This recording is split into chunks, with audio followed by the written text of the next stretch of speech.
기업의 이야기로 세상이 어떻게 움직이는지 풀어보는 세상의 모든 기업입니다. 오늘은요, 연봉 얘기를 가져왔습니다. 지금 들고 나온 게요, 신동빈, 정용진, 이재현, 뭐야, 회장님 월급 얘기였어.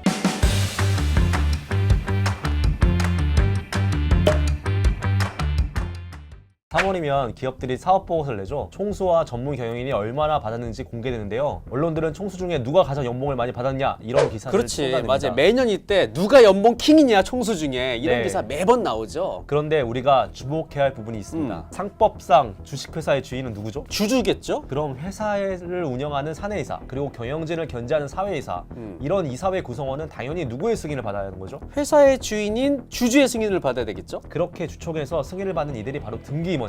등기이사는 이사회를 통해 새로운 사업 진출이나 주요 자산, 매입 매각 등 회사의 경영상 중요한 결정에 참여합니다. 맞아요. 저도 주총에 가보면은 직접 등기임원이 나와서 설명도 하죠. 그리고 주주들의 질책도 듣고요. 또 잘못의 경중에 따라 뭐 주주들에 의해서 해임을 당하는 경우도 있고요. 문제가 되는 경우 이런 이사들이 법적인 책임을 또 지기도 하잖아요. 근데 주총에서 승인을 받지 않고 임원 명함만 받고 활동하는 이들도 있습니다. 그러니까 회사의 주인인 주주들의 승인을 받지 않고 그냥 회사에서 자체적으로 선임한 그런 임원들. 네, 이 사람들을 미등기 임원이라고 해요. 미등기 임원은 이사회에 참여하지 않고요. 경영과 관련해 책임도 지지 않습니다. 그럼 보수를 줄 때 미등기 임원에게 더 많이 줘야 할까요? 등기 임원에게 더 많이 줘야 할까요? 경영상 여러 가지 결정도 내리고 책임도 그에 따른 책임도 지는 등기 임원한테 더 보수를 많이 줘야 되겠죠? 네, 그런데 우리나라 기업들 보면 총수가 미등기 임원으로 활동하면서 등기 임원인 대표이사보다 보수를 더 많이 받는 경우가 많습니다. 아, 그래요? 어떤 곳들이 그렇죠? 대표적으로 신동빈 롯데그룹 회장이 롯데쇼핑 미등기 임원으로 재직 중인데, 신동빈 회장이 지난해 롯데쇼핑에서 19억을 받았습니다. 이는 대표이사인 김사무엘 상현 부회장보다 3억 원가량 더 많은 금액입니다. 미등기 임원인 총수가 책임을 지는 등기 임원보다 네. 3억을 더 많이 받았다? 네, 신동빈 회장은 롯데물산에서도 미등기 임원인데 물산에서도요? 여기서 연봉 14억을 받았어요. 롯데물산 대표가 25억으로 많긴 한데 이건 퇴직금 18억이 포함된 금액입니다. 네. 퇴직금을 제외하고 급여와 상여만 보면 대표이사가 7억밖에 안 돼요. 지금 이런 상황이 롯데 신동빈 회장만이 아니라는 거죠? 네, 롯데만의 상황은 아닙니다. 롯데의 유통 라이벌인 이마트도 마찬가지입니다. 정용진 신세계그룹 회장은 지난해 이마트에서 약 37억 원을 받았어요. 강희석 대표이사보다 적었지만 강 대표가 퇴직금을 받은 점을 고려하면 사실상 가장 많이 받았습니다. 2022년 당시에도 정 회장은 36억 원을 받으며 강 대표이사보다 13억 가량 더 많이 받았어요. 이마트도 그렇고 롯데쇼핑도 그렇고 쇼핑초가 워낙 작년에, 지금도 그렇지만 워낙 안 좋아서 지금 구조조정 얘기도 나오고 있잖아요. 그런데 오히려 총수들은 월급도 더, 연봉도 더 많이 받고, 정영진 회장은 회장으로 또 승진까지 했잖아. 야, 이게 뭐야? 이상한데요? 또 총수들 연봉은 또 더 올랐네. 그룹 총수가 미등기 임원으로 있으면서 보수만 챙긴다? 이런 비판이 그동안 꾸준히 제기되면서 점점 등기 임원으로 재직하는 총수 비율이 늘고 있어요. 등기 임원으로 가는 총수가 있긴 있군요. 정의선 현대차 회장, 구광모 LG그룹 회장 등 주요 그룹 총수 중에 이 등기 임원인 경우가 많아요. 이재용 삼성전자 회장은 미등기 임원인데 보수를 받지 않습니다. 주요 주주로 배당금만 받죠. 그래서 이런 비판에 자유로울 수가 있었습니다. 근데 이재용 삼성전자 회장은 삼성그룹 전체에서 받는 뭐 배당액만도 한 3천억 원 정도 될 텐데. 근데 문제는 배당금도 챙기고 미등기 임원이 있으면서 보수도 챙기는 그런 일이 비일비재하니까 상대적으로 그런 비판에서 자유롭죠. 네, 알겠습니다. 사실 뭐 미등기 임원인 총수들은 보수 외에도 지금 배당금도 있잖아요. 배당하고 주가 상승 이익이 분명히 있거든요. 반면에 전문 경영인들은 주식이 많지 않으니까 배당 수익이 또 적어서, 미국 같은 데서는 전문 경영인의 보수를 굉장히 크게 올려서 천문학적으로 올려가지고 인센티브를 주는 경우가 많단 말이에요. 그러니까 이제 경영을 좀 더 책임지고 하려는 모습을 보이고 있고요. 근데 지금 안 그래도 우리는 이 천문학적인 배당 수익을 받는 오너들이 급여마저도 지금 전문 경영보다 훨씬 많이 받는 지금 문제가 있는 거네요. 네. 이거 회장의 보수는 누가 결정해요? 지금 뭐 이렇게 많이 받는데 이혹에 대해서 문제 제기를 하는 경우는 없어요? 국내 상장기업 등기 이사의 보수 한도는 주총에서 결정합니다. 회사에서 우리는 등기 임원 몇 명에게 총 얼마의 보수를 지급하겠다, 이걸 안건으로 주총에 올려요. 그러나 총액만 결정할 뿐 구체적인 보수 산정은 사실상 이사회가 판단합니다. 그러니까 주주총회에서 결정하는 건 미등기 임원의 보수가 아니라 보수의 등기 임원의 보수 총액만 총액만 결정합니다. 승인한다. 네.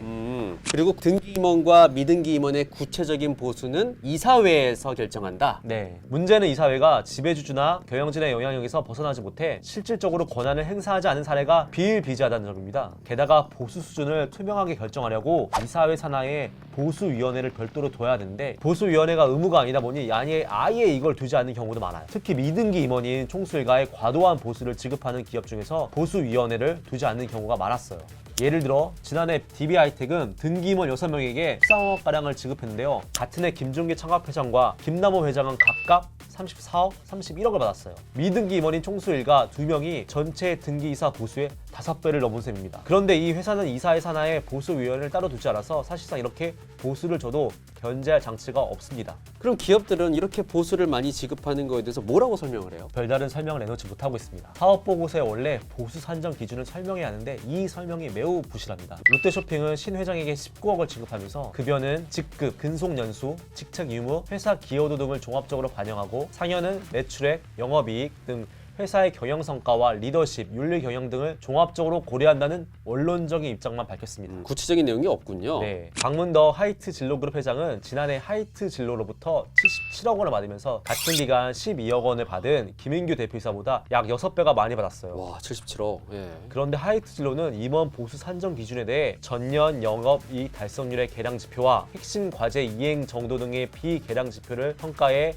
임원 보수 등에 관한 규정에 따라 이사회 결의로 정한 기준 금액에서 지급했다고만 설명했습니다. 무슨 말이야? 모르겠어요. 무슨 말인지. 그렇죠? 예, 구체적인 개인별 기여도 등 평가 결과에 대해서 따로 밝히지 않았습니다. 이런 설명도 하지 않은 기업도 많아요. 야, 이렇게 무슨 말인지도 모르는 설명들을 하고 있는데 이것보다 더한 기업들이 있다고요? 예. 예. CJ그룹 이재현 회장도 CJ 미등기 임원으로 있는데 이재현 회장이야 뭐 그렇죠. CJ그룹의 미등기 임원으로 있는 것 되게 유명하죠. 예. 근데 작년에 급여로만 41억 원을 받았습니다. 그러니까 CJ에서만 네. CJ그룹 전체가 아니라 네. CJ에서만 41억 원을 받았다. 문제는 급여가 이 기본급 성격입니다. 네. 보수를 대부분 기본급으로 지급하다면은 굳이 성과 지표를 언급하지 않고 임원의 직급과 역할 등을 종합적으로 고려해 책정했다고만 밝힙니다. 보수위원회가 있어도 유명무실한데 없으니까 뭐 거의 막장인 거네요. 그렇죠? 네, 그렇죠.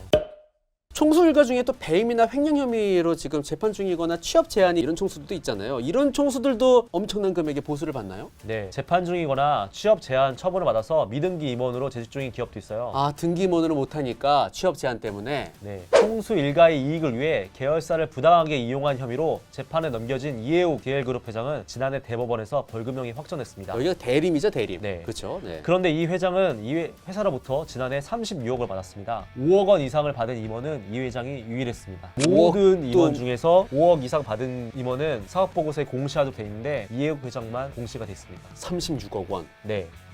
와, 대단하네요. 네. 박창구 금호석유화학 회장은 특정경제가중처벌법상 배임 혐의로 유죄 확정 판결을 받은 뒤 취업 제한이 됐습니다. 박 회장은 지난해 금호석유화학으로부터 21억 원을 받았는데 이는 전문 경영인인 백종원 대표이사가 받은 6억 원보다 3배가 많습니다. 심지어 이는 박 회장이 지난해 회장직을 사임하고 무보수 명예회장으로 재직한 기간을 제외한 9개월 동안 지급된 보수였어요. 박 회장은 지난해 광복절을 맞아 특별 사면됐습니다. 근데 정리하면 지금 이런 총수들이 배임 횡령으로 회사에 막대한 손해를, 회사의 평판에 또 막 심각한 영향을 끼쳤음에도 불구하고 한편으로는 책임을 지지 않은 미등기 임원으로 보수를 좀 챙겨간 거예요. 그렇죠? 네. 아니 이건 보수로 챙겨갈 게 아니라 돈을 회사에 더 줘야 되는 거 아닌가? 그렇죠. 죄송합니다. 네.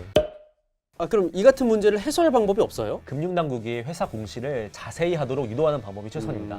예를 들어 미국 증권위원회는 2006년부터 상장법인 임원 보수를 공시할 때 임원의 성과에 따른 것인지 업황 개선에 따른 효과인지 이걸 구분해서 설명하도록 하고 있습니다. 그래서 이걸 위해서 같은 업종 경쟁사의 매출, 영업이익 등의 성과도 제시하도록 하고 있습니다. 다른 경쟁사의 매출이나 영업이익을 보면서 업황 개선됐는지 여부를 같이 좀 보자. 네. 그래서 업황 개선 여부와 이 임원의 성과를 따로 구분해서 네. 측정하자 이거군요. 네, 이렇게 개별 임원 성과와의 목표와 실제 달성 현황 등을 제시하지 못하면 미국 증권위원회의 심사를 받게 됐습니다. 이 때문에 미국 기업의 임원 보수 내역과 산정 방식 설명만 수십 페이지에 달하는 경우도 있습니다. 우리는 뭐 한두 장 정도로 한2장 정도로 끝나나요? 그래서? 사실상 두세 줄로 끝나죠. 사실 미국은 우리보다 전문 경영인이 천문학적인 보수를 받습니다. 문제는 보수 규모가 아니라 보수를 어떻게 산정했는지 구체적인 기준을 제시하는 겁니다.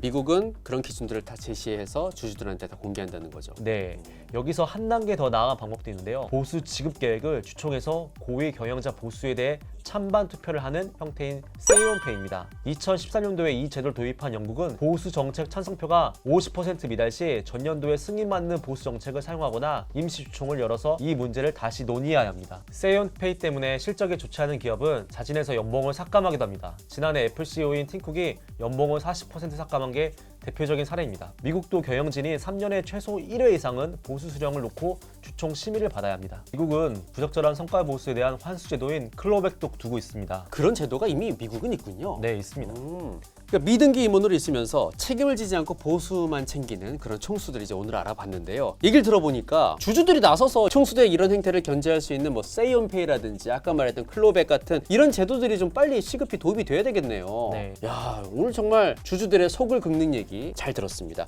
다음에도 이렇게 속을 썩이는 기업 한 군데를 들고 와서요, 저희가 도마 위에 올려놓겠습니다. 다음에도 기대해 주십시오.